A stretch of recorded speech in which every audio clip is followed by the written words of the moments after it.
This is absolutely fantastic. We are back in our studio for the Sales Confidence Podcast. My name's James Ski, your host and the founder and CEO of Sales Confidence. And today we've got a special guest. We've got George Jones, Senior Data Privacy Specialist of ZoomInfo. Thanks for being here, George. Thanks for having me. I'm really excited about our conversation today. We've done a lot of pre-preparation for what we're building up to. Just to give you a bit of insight and overview, ZoomInfo provide a suite of modern go-to-market software, data and intelligence, which enables sales, marketing, recruitment teams to uncover opportunities and hit their number through insight-driven engagement. Hugely powerful suite of tools that provides a huge amount of value for tens of thousands of businesses around the world. And George is part of the UK and EMEA setup, and we're looking forward to learning more. Question I always like to start with, George, is what are you most excited about today? Well, this is obviously something to be excited about, right? Absolutely. Been excited to speak to sales and marketing professionals all the time.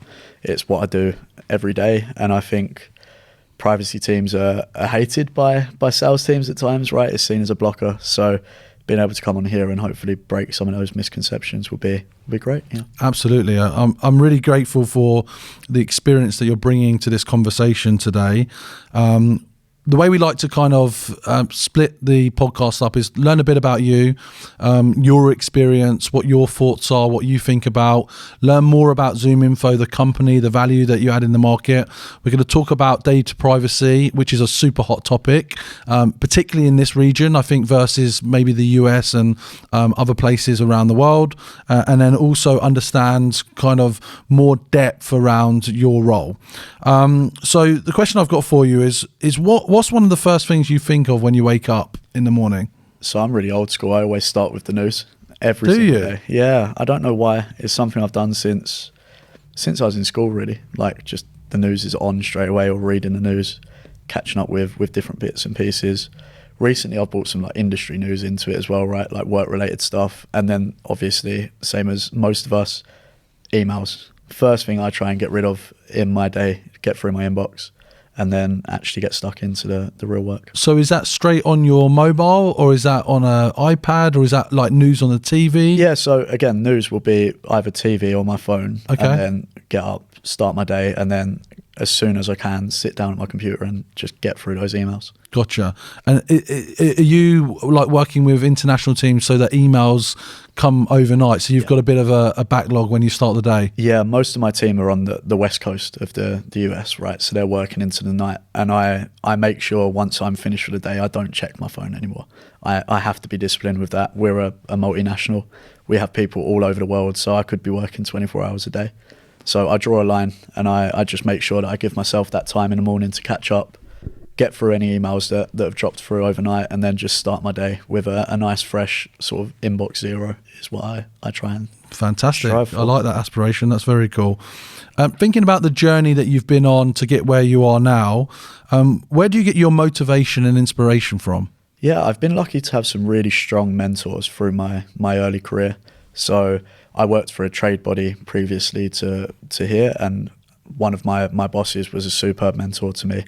That really motivated me to have like leadership sort of buy into you and push you to go further is great. And then joining ZoomInfo, I'm working for Simon McDougall, who used to be a deputy commissioner here at the regulator. So again, very big shoes.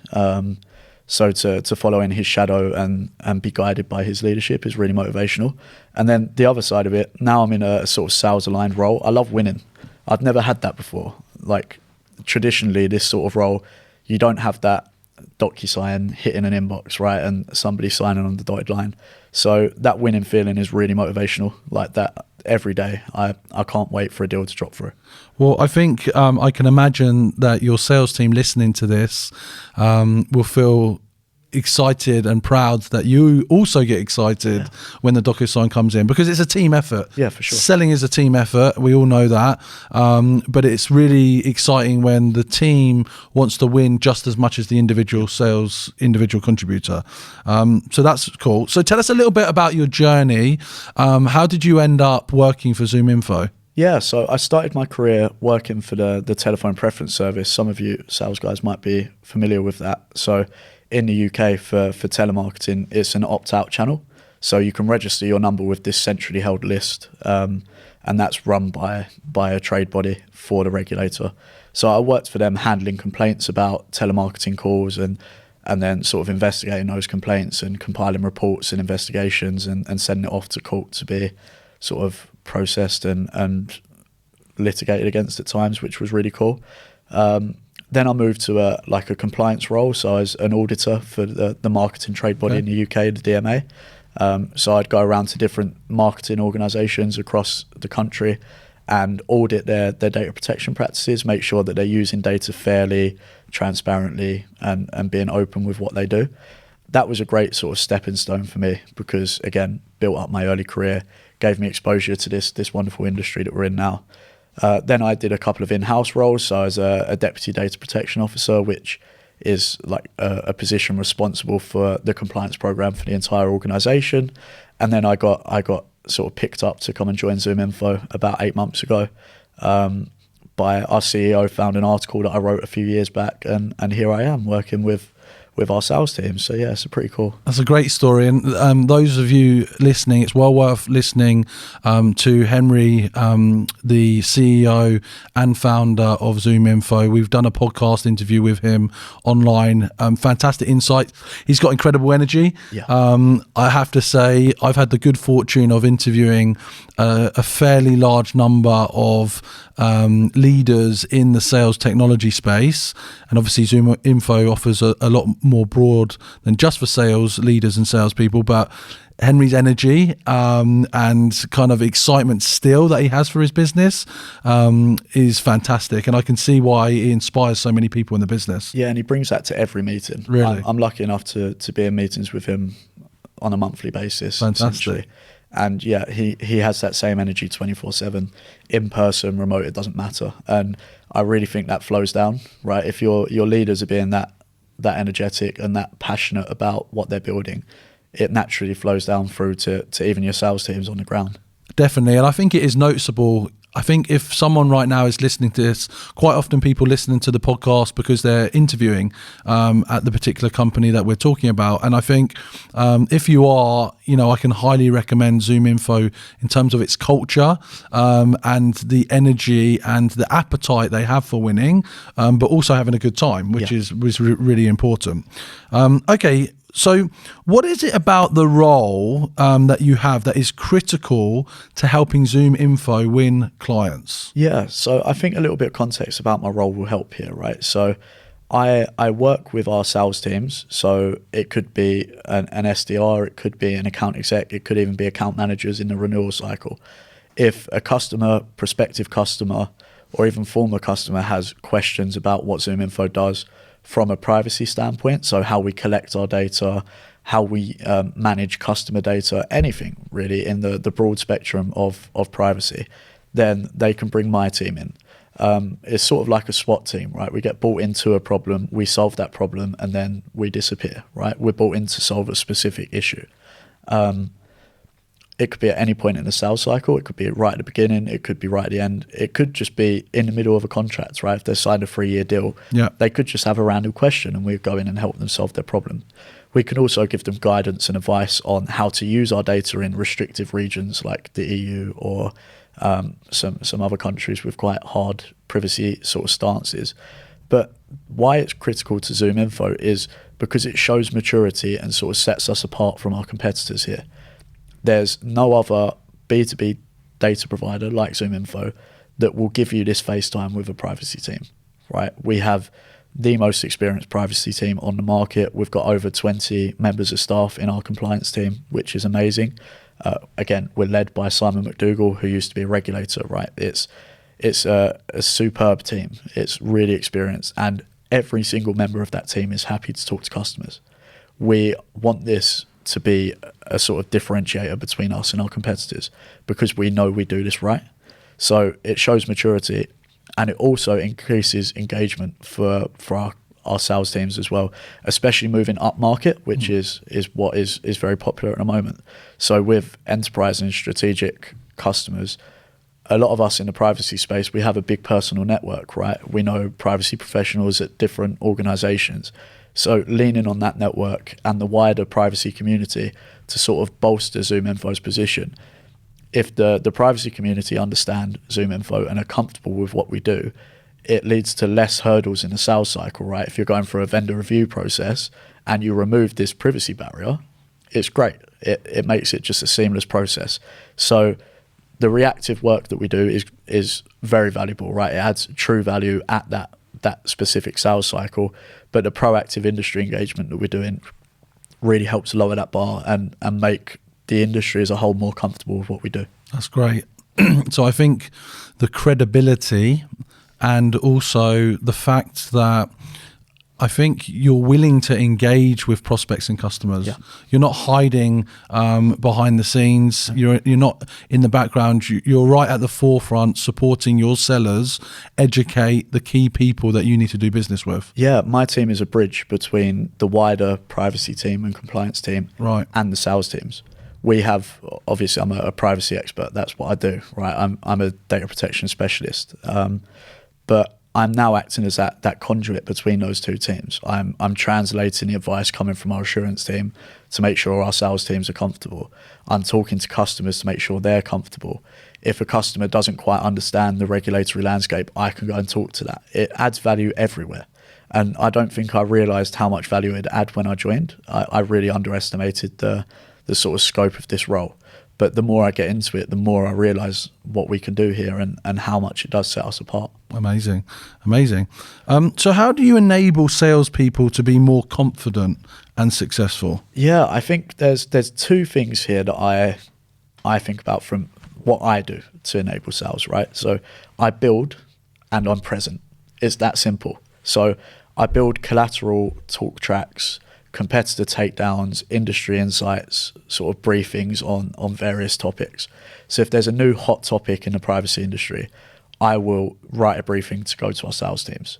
If I talk to a customer on a call and we talk about something specific, I'll take that call snippet and send it round. So people are being exposed to this on a daily basis.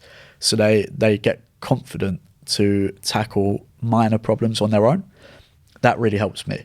If 40%, 50% of the problems are self-service, so the sellers are just taking it on head first, we're giving them the tools to take on these quite challenging conversations. It's brilliant. But then being present is the other half of that. So if they come across a question that they can't answer themselves, they know that they reach out to me and the problem gets solved. Make it as easy as possible, remove barriers, make it seamless and efficient for those sellers to get our support. So it's that simple. I build things and I'm there. I like that. Very clear. I can see why you're successful, and I can see why there is such high regard for what you do in terms of supporting sellers at ZoomInfo. Okay, so let's go on and learn a little bit more about ZoomInfo as a business, as a company.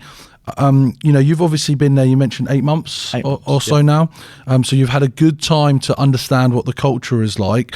In your mind, what is the fundamental DNA of the company that makes it a special place to work? Why is it a special place to work for you? I think we touched on this when we spoke about Henry earlier. Yeah. And I really do think that the values that are set by leadership and set by the company really do trickle through. Mm-hmm. And everybody aligns to those goals, right? Everybody aligns to the same common themes.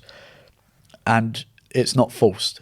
You have a lot of companies where they have goals and you're whipped into line, right? You're pushed to take that line.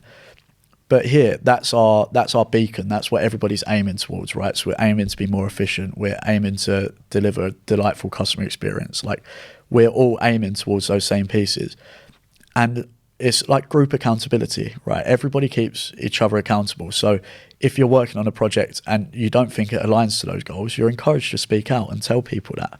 I was lucky enough to go to our leadership conference earlier this year in Boston, and Henry himself on stage stood up and said, like, if you're in a meeting with me and an idea I have doesn't align with these goals, tell me about it.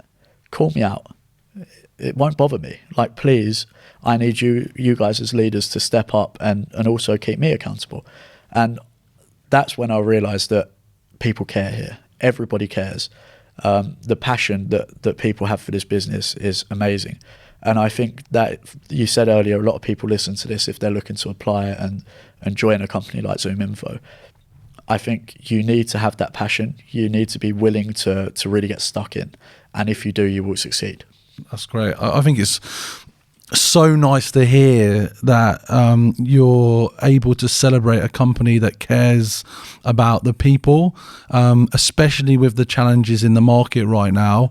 You want to feel that you're being looked after. You want to feel that you're around passionate people. Yeah. You want to feel that people have got your back. And often in companies you don't. There's toxic environments, and that's not what ZoomInfo is. It's a place where people are proud to work there. They feel good about that, and they're willing to look out for each other. So, great advert for what they do. Help us understand. So, I think one of the key things that is maybe misunderstood about ZoomInfo is what is the offering? Yeah. Right? Can you help us just understand the suite of products? Like, what is ZoomInfo? What does ZoomInfo bring to the table when it comes to go-to-market teams? Again, very unique position for me is I'm not a seller. Yeah. Right? I'm not a salesman. So you're not going to get a sales pitch from me. You're going to get a real... That's rare on this show. Exactly. And I think that's why when I wrote myself a few notes here, I made sure that I wasn't writing what our sellers would tell you. I'm giving you my views. So calling ZoomInfo a data company doesn't do it justice, because data is just one thing that we do, right? It's a go-to-market engine, right? From start to finish across your customer journey for sales, marketing and recruitment professionals, like you mentioned. So it helps you find, acquire and grow customers, right? So you've got intent data, which can help you find what companies are in market right this second. And then you have the contact data to then find your decision maker. And then you have our outreach tools, right? So we have like our engage functionality for you to make calls or email campaigns directly from the platform. And then you can win that customer, and then enrich existing data sets that you have. It's ridiculous. We do so much, and I'm still finding new features now, and I've been here 8 months, right? It's really amazing. So unlocking insights, engaging customers across multiple channels, multiple domains, and then really help them win faster by giving them this amazing data and helping them automate some parts of their go-to-market functions. Amazing. It's incredibly powerful as a suite of tools. I think why it's become more valuable is that also a lot of companies are looking at consolidating tools that they have in their stack. You've got individual tools for data, for outreach, for call coaching, call intelligence, call recording, and you offer that all under one roof, and that's incredibly valuable, efficient, and cost effective as well. For sure, yeah. I think this is the big question for the hour. Where do you think ZoomInfo has an advantage when it comes to data privacy? Yeah, so we touched on this slightly, but again, we do things that other companies don't do, right? So, and we're talking real fundamentals here. So obviously all of this data that we collect, we have business contact data on millions of people around the globe. Every single person that we have in our platform, we send them a notice. We say, hi, we're ZoomInfo. We've collected your data from one of these sources and we list them out. Here's what we intend to do with it, right? We're going to sell it to other organizations for sales and marketing purposes. If you don't like this, please opt out. And it gives you a very, very clear way of opting out. It's one click through from the email. You can also claim your profile to make sure that the data that we hold is accurate. You can edit information. If you, for example, don't want your mobile number on there, you can remove just your mobile number and keep your business email if you understand that there's some value to being involved in our platform, which a lot of people do. We do this globally, James. We do this across the world. It doesn't matter where a person is based geographically. Legally, you're required to do it in the EU and the UK because the GDPR has an article that makes you do that. Some other countries have notification requirements as well, but it's not a global requirement. So most companies only do it where they have to, right? They send a notice because they have to do it by law. We do it because it's the right thing. Transparency is at the core of our business. We like to be open and fair to everybody in our platform. there's no value having data for people who don't want to be in our platform, right? What's the point of having contact data for somebody who doesn't want to be contacted? Sure. I think that's really misunderstood. Having the most volume isn't always the best, right? And again, on the flip side, you've probably heard some of my colleagues talk about data accuracy over the years as well. And from a privacy perspective, companies have an obligation to make sure that the data they hold is accurate and up to date, right? They have that obligation under global privacy laws like the GDPR, even the CCPA in America. So the key is keeping your data accurate is the goal, right? And ZoomInfo can help you do that because we have one of the most accurate databases of business contact details in the world. All of our tools are built with privacy in mind. So our tools like Engage, where you can send emails, they have functionality for opt-outs to be added to the bottom. We have ways to flag do not contacts through all of our systems. We suppress against the national do not call registries like the telephone preference service that we mentioned earlier. And I think lists from 7 other countries as well are included in that. We have a whole team dedicated to horizon scanning and checking out legislation that's coming, right? They're tracking over 100 bills across the US at the moment at a state and federal level. And we're lobbying lawmakers across the US. We're keeping an eye on the new DPDI bill here in the UK, which is a new data protection bill coming in. We're tapped in with industry groups. We are extremely well networked. We're on the ground lobbying for these things, right? And there's barely anybody else doing this in our space. There's nobody with the level of privacy maturity that we have, and there's nobody with a team with the same amount of experience and expertise as us either. So I'm 100% confident in saying that. Great. You heard it here. Tell us a little bit about the ambition of ZoomInfo in Europe. Just remind us when the office opened in London, and where you are as a business now, and what the ambitions are for ZoomInfo across EMEA and Europe. Yeah, so the office opened over a year ago now, I believe. Again, I've only been here 8 months, so it was already up and running when I joined. The team's growing, right? We're still hiring into our like SDR teams and things like that, which is amazing. The office has got a lovely buzz about it these days. There's always people milling around, and yeah, it's got that real sales floor feel to it, which is amazing, right? It's great sitting there and hearing, especially the young outbound, like newly promoted outbound reps winning deals and getting DocuSigns for it is amazing to see. In terms of goals for EMEA, I don't really know because I'm global, right? I work on EMEA deals, but I don't really work on any of the strategy stuff. But again, we're looking to grow here, right? We wouldn't be here if we wasn't looking to grow into the EMEA space. Yeah, I think what I've experienced thinking and working with a number of your leaders in EMEA is there's a lot of confidence in the growth and ambition of where you're taking ZoomInfo, and there is a motivation for dominance. Yeah. That also comes from Henry and the top, and I think we're going to see and hear a lot more of ZoomInfo as you continue to build that brand recognition, attract more people to the business. And I've spent a number of days in your office space, and there is a real buzz there is a real encouragement to bring people into the office, and it's actually hard to find that type of like thumping sales floor these days because there's so much flexibility around remote working, and we all take advantage of it and we enjoy it.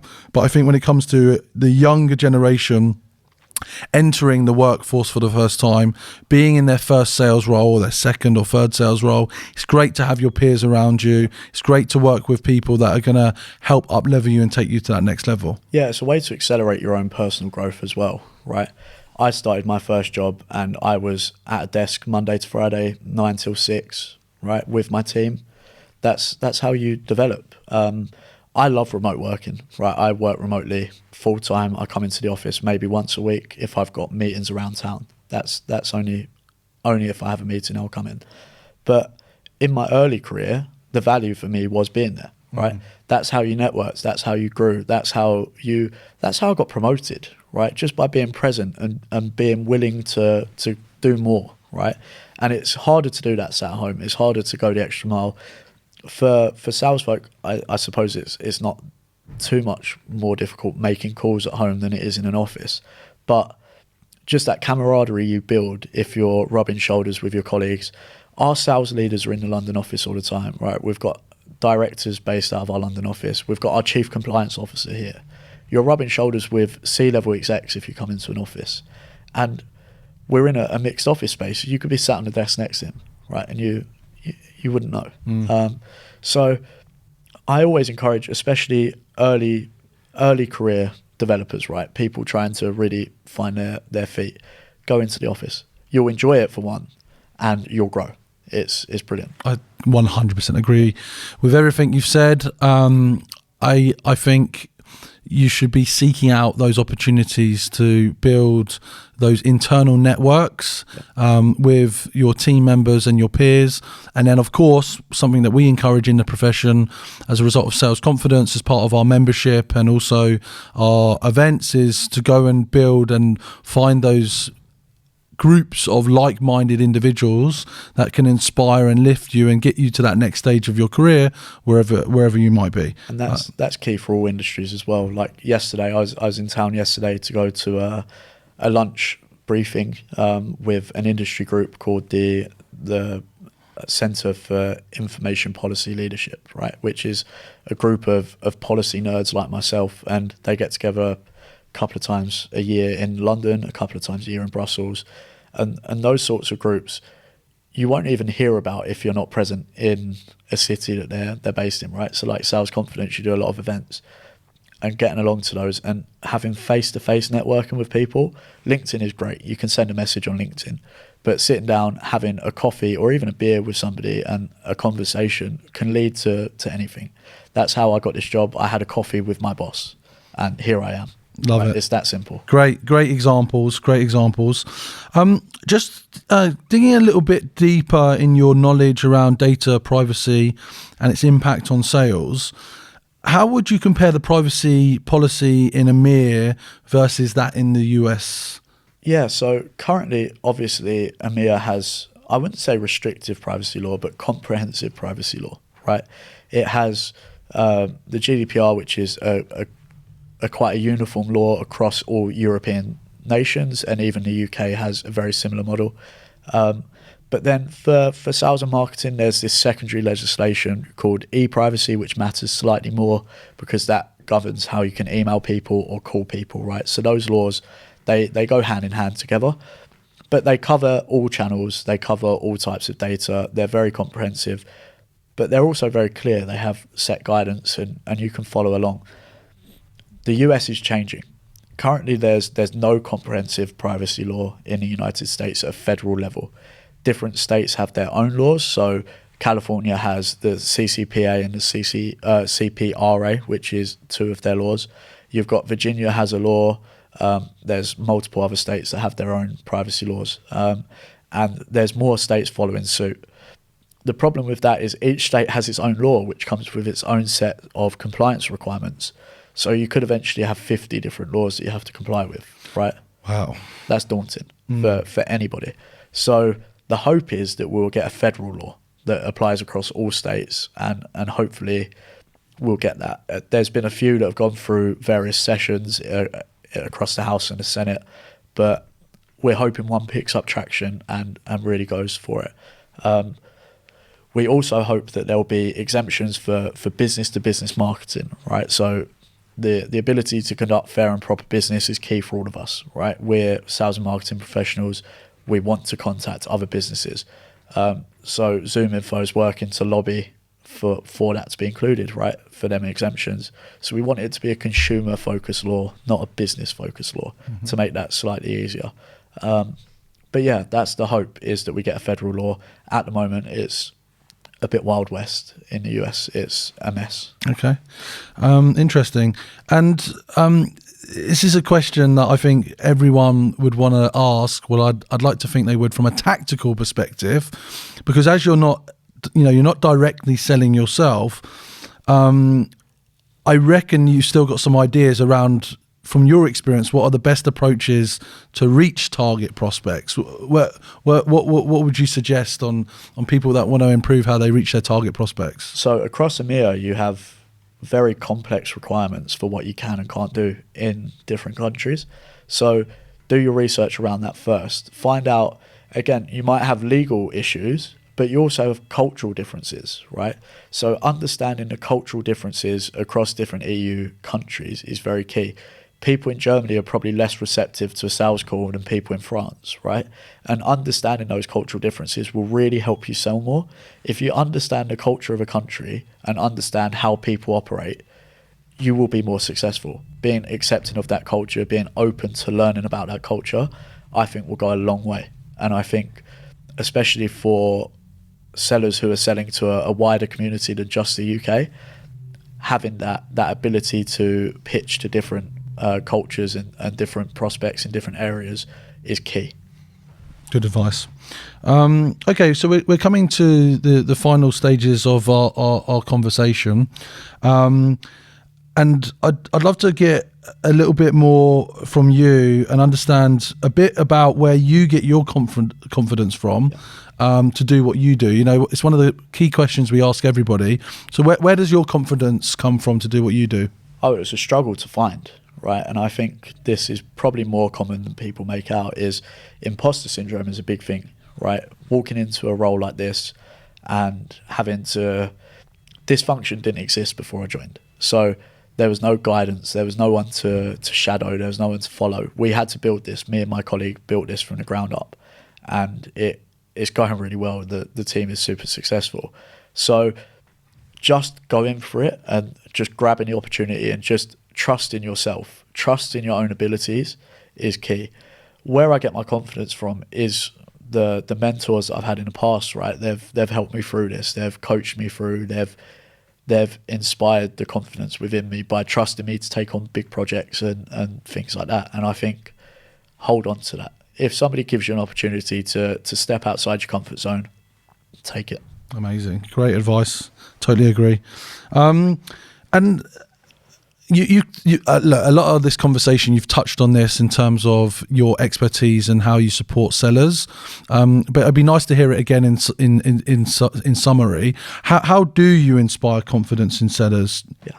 So again, they're the experts in sales, right? They know how to manage relationships. They know how to pitch our products. They can pitch the product features better than I can. So understanding where they need support was key for me. So I found a gap in their knowledge and their understanding around privacy. I built them collateral and training to help address that gap. So they're more confident to take those challenges on. Because for sales professionals, when you call somebody and they say, "Where did you get my data?" straight away you freeze because you're not confident enough to answer that question, right? So just inspiring enough confidence that they can take those initial rejections head on. And then if it leads to anything bigger, so somebody starts quoting, Article 27 of the GDPR, I'm not expecting sellers to know what Article 27 is, or Article 14 or Article 6. They're not going to know these things, right? So being able to recognize key themes to then bring in expertise is key. So again, I said earlier that I build and I'm present. Inspiring confidence in the fact that I'm present. So proving to the sellers that if they reach out to me, they'll get support. Hopping on calls, late night, so end of quarter and end of year, right? Being online till 11 midnight, like helping them get them DocuSigns over the line. Encouraging sellers, getting involved in like sales Slack channels, for example. Celebrating wins with them, really embedding yourself as a team member, even though you're not in their team. If they're accepting of you as a character, they'll be accepting of what you're pitching to them in a work context. That's amazing. This has been incredibly enlightening to understand the role that an expert like you has in supporting sellers from a data privacy perspective. And George, it's been fascinating to listen to your insights. Is there anything that you want to impart on the audience or share just before we wrap up this conversation? I think the key for me is just be confident in whatever you do, right? If you're in a sales role, if you're in a marketing role, even if you're in a privacy role like me, right?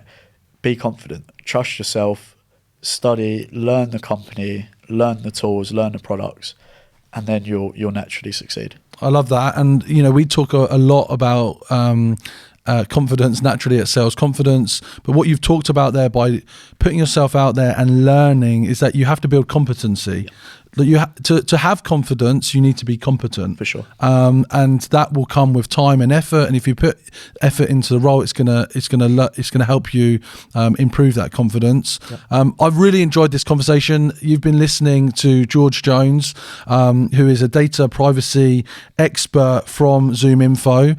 ZoomInfo provide a modern suite of go-to-market software, data, and intelligence, which enables sales, marketing, and recruitment teams to uncover opportunities and hit their number through insight-driven engagement. This is the Sales Confidence Podcast. I'm your host, James Ski. We look forward to you coming to join us on our next conversation and episode. Thanks very much, George. Thanks for having me. Cheers.